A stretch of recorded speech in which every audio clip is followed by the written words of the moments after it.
Le fils de la souffrance, de cette souffrance qu'a enduré Anne, au propre et au figuré, c'est Samuel.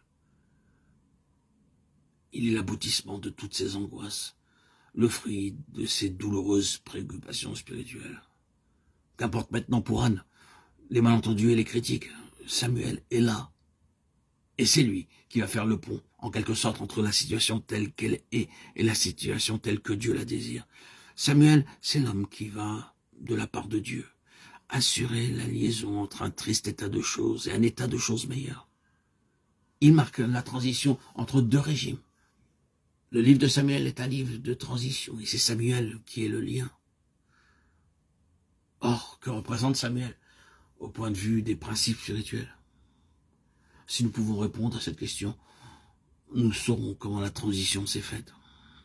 Et nous pourrons toucher du doigt ce dont Dieu a besoin pour faire passer son peuple d'une époque sombre à une époque glorieuse. Il n'y a pas besoin de se livrer à une étude bien approfondie de la vie de Samuel pour en découvrir la note dominante.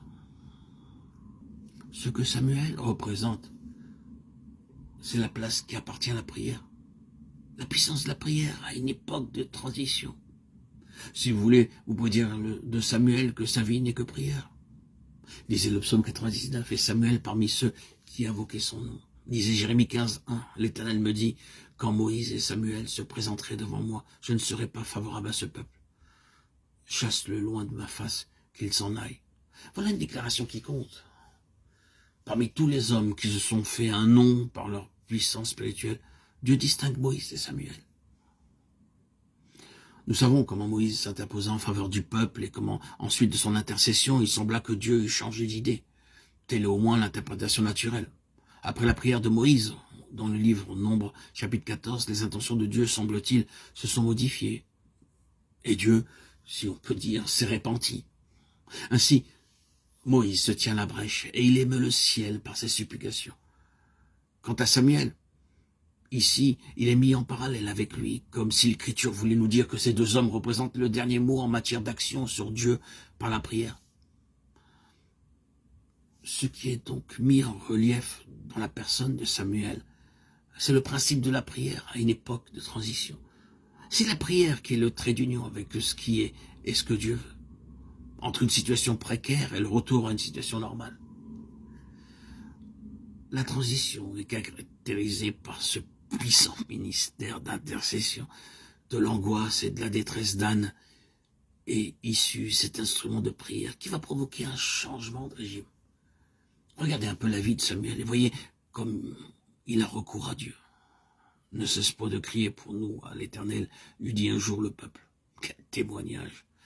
Cela revenait à dire que la vie de Samuel, de notoriété publique, est une vie d'intercession en faveur du peuple.